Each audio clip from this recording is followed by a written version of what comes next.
Welcome to this session on state machine implementation.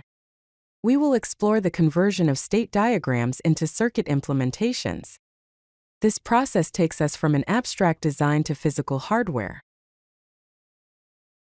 Here is an overview of the implementation process. The first step involves state diagram analysis. The second step is state assignment. And the third step involves circuit design. Let's delve into each of these stages in more detail. The first step, state diagram analysis, involves a thorough examination of the input state diagram. Identify all states, transitions, and output conditions. Key elements to consider include the number of states, the input variables, the output variables, and the various transition conditions. Next is the state assignment phase. First, we calculate the required number of flip-flops. The formula used is 2 raised to the power of n is greater than or equal to the number of states, where n is the number of flip-flops needed. After this, we can proceed with the binary assignment.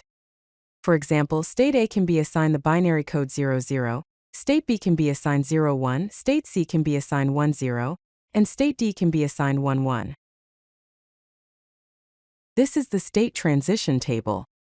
It shows the present state represented by Q1 and Q0, the input X, the next state represented by Q1 plus and Q0 plus, and the output Z.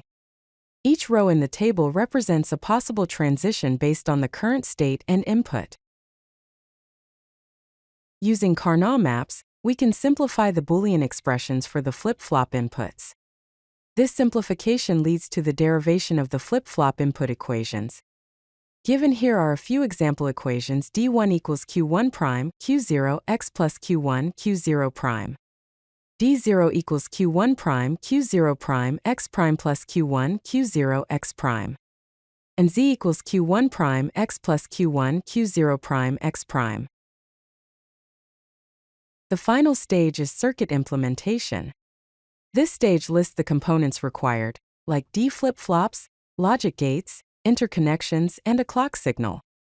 Connect the flip-flops and combinational logic based on the derived equations to construct the physical circuit. To summarize, the implementation involves 4 key steps. First, analyze the state diagram to extract states and transitions. Second, assign states to binary codes. Third, simplify and derive minimal Boolean equations. Finally, implement the physical circuit using flip-flops and logic gates. If you like this video, hit that like button and don't forget to subscribe. Visit codelucky.com for more such useful content.